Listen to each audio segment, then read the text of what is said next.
So we'll get into one of the best divisions in football, if not the best, in the NFC North. The Detroit Lions, last year's team that we thought was going to the Super Bowl, lost to San Francisco late in the game, basically. 14 of the first 15 games are in a dome, so we shouldn't have to worry about weather with this team. And then their final stretch, they get 4 home games against Chicago, Green Bay, Buffalo, and Minnesota, and then they have to go to Chicago and they have to go to San Francisco. That'll be a little bit difficult little schedule there, but yeah, we love Detroit. Yeah, at GTD. They're my favorite roster. I don't know if you can have that same sentiment, but yeah, they're up there for sure. It's top such 3. a fun team. Dan Campbell's awesome to watch and see what he's done with this team, despite all the scrutiny. And the only thing that I hate about this is that their bye is week 5. Yeah, Like they can't really get on kind of a run. That first 4 games they could start 4-0. Rams, Bucks, at Arizona, and then Seattle.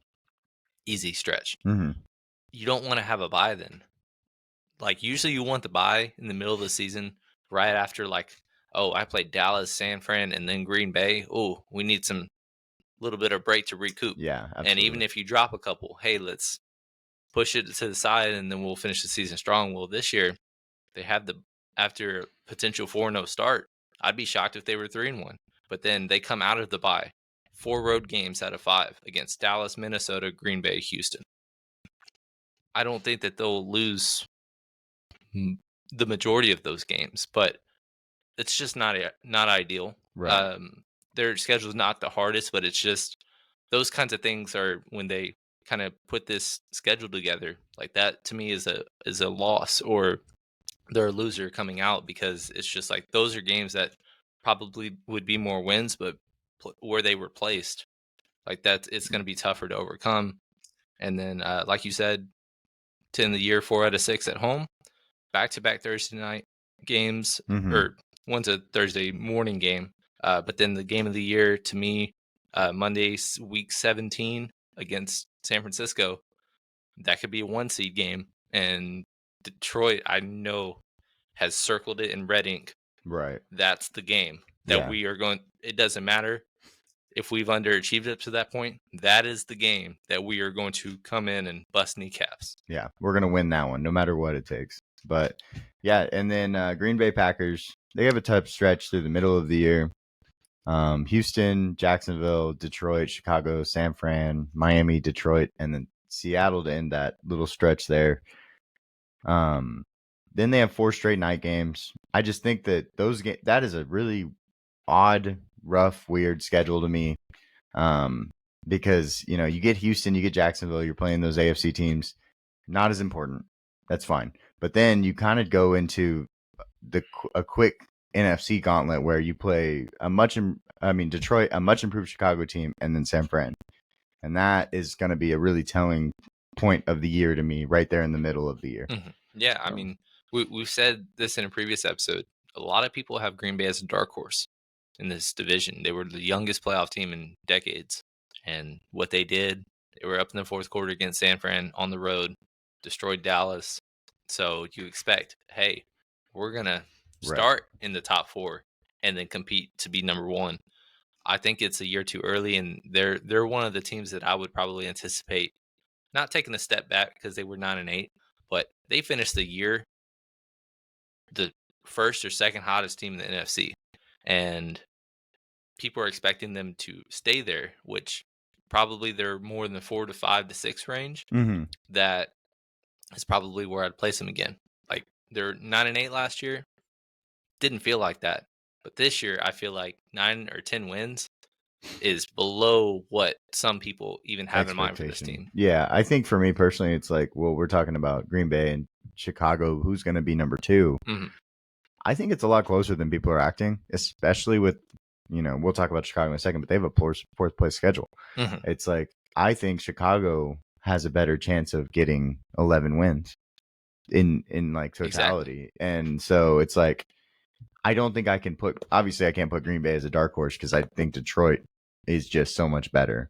But to me, it's like, I think Chicago's got a better chance of being the number 2 seed if they do all the right things. They'll obviously have to play each other twice. That'll be telling. But they're going to get some easy teams, and so it's going to be a little bit of a. It's going to be a lot closer than people are thinking. And then Minnesota, naturally they are going to regress. So you look at it and you get the post bye. They got really difficult stretch. They got 4 games at the Rams, at Jacksonville, at Tennessee, and then at Chicago. They also get Detroit and Indy at home. It's like, okay, after that stretch, is it time for JJ McCarthy to come in and play? If everything happens as we expect it to, where they lose 5 of those games, JJ McCarthy, week 13 versus Arizona, soft landing spot. I think it makes sense. Yeah, I mean they're probably one of the teams that needed a later bye than most, and it wasn't because of injuries. It's just because that we want like a target date to place like, hey, when's this quarterback starting? Because most of these rookie quarterbacks outside of Michael Penix, obviously, are going to start week 1. Drake May is probably going to be thrown to the fire earlier than we would want. I would not have him play at all, and he probably is playing week 5 or 6. And then look at JJ McCarthy. I really don't know. Normally, you want to a long extended week. Mm-hmm. But again, we, like you said, 3 straight road games, week 10 through 12. Not extremely like just for sure losses. No, but usually you don't want your rookie quarterback just like, all right, road. Like you want a good environment. You want a team that is beatable. Like we said, week 13 against Arizona, you finish the season with 3 straight home games at Seattle and then Green Bay and Detroit. So that's a solid sample size.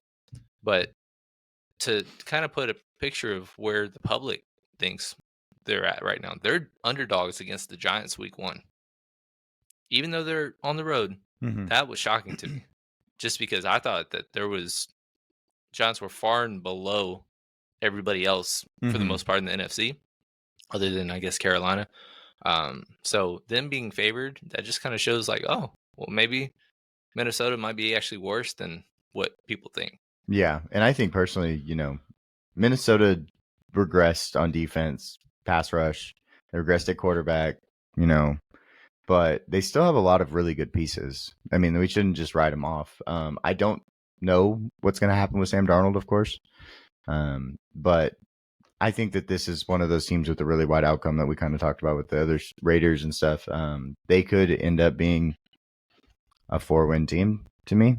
They could end up being an 8-win team because I think, they have an opportunity to win some of these games in the earlier weeks, week 1 through 5. And if that happens, I don't know this JJ McCarthy plays as much as we think. He might be much later on. So he might get the year away, but we'll see. I mean, it's very up in the air with Minnesota. I wouldn't want to be a fan right now until next year probably, and they still have to figure out the Jay Jetta's contract stuff.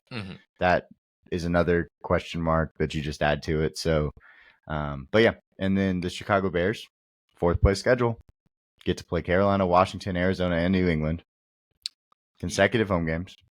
Just again, we've said we're hammering them making the playoffs. Yeah, you can't tell me after that schedule that it came out that they're going to be under a 10-win team, if barring injury, right. Because they start the year Tennessee at Houston at Indy, Rams, Panthers, and Jags all at home, 3 straight, and then the bye, and then after that at Washington, at Arizona, New England.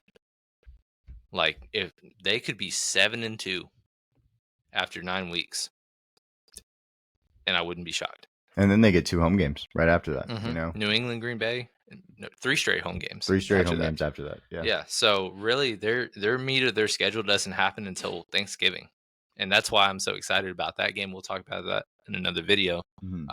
But yeah, they're going to be very, very good, and that schedule did a lot of wonders for them. And that's why we wonder if they're going to be above Green Bay, because as much as we want to put Green Bay up there, like you said, they were 9-8. They underperformed for most of the year. They were not that good. And then all of a sudden they caught, you always say, fire in the bottle. Well, can they continue that? I don't know. I mean, if I look at the rosters I'm probably taking Chicago's roster, and that's including quarterback. Mm-hmm. And so that makes it like where, of course, age is something that we have to think about and getting into games. But we watched C.J. Stroud do it last year with a team that was much worse, and he took them a lot farther. So why couldn't it happen? Is my thing. I wouldn't be surprised if they won 12 games. Right. So